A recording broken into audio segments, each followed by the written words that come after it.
pričamo o tome kako hipnoterapija može da pomogne u izgradnji samopouzdanja i kako može da vam pomogne da bolje komunicirate sa ljudima u vašem okruženju. Kažu da 80% ljudi ima strah od komunikacije, a onih 20% ljudi u stvari laže. Dakle, imati strah od nekog javnog nastupa ili važne komunikacije je relativno prirodan osjećaj i on nam govori da smo u stvari u stanju da uradimo nešto važno u tom trenutku što može da ima značajnog uticaja na naš život. Međutim, onog što nije prirodno i nije dobro za nas jeste kada taj strah kontroliše nas, a ne kada mi kontrolišemo njega. I danas pričamo u stvari o toj situaciji, kada imamo jako veliki strah, kada ne verujemo u sebe, u svoje sposobnosti, kada nas strah od toga šta bi mogao da bude rezultat neke komunikacije ili javnog nastupa, da te mere blokira, da značajno ometa naš život u raznim njegovim sferama.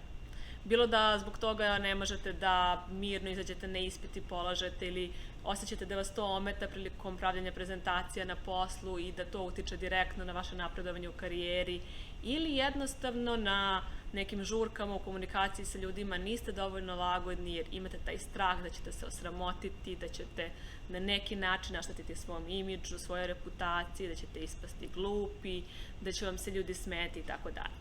Dakle, sad smo došli upravo do suštine onoga što obično leži u tom strahu od javnog nastupa ili niskom samopouznanju, a to je strah od neuspeha.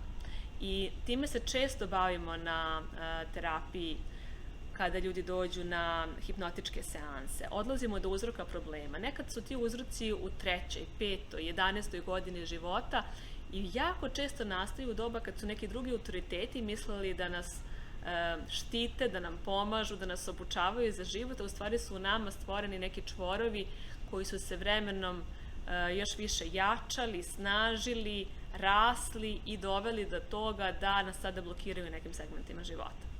Ako osjećate da ste vi u toj poziciji da strahovi nadvladavaju, javite se, porazgovarat ćemo, imate i opciju besplatne konsultacije od 20 minuta, možemo zajedno da izaberemo koja je to terapija koja je najbolja za vas.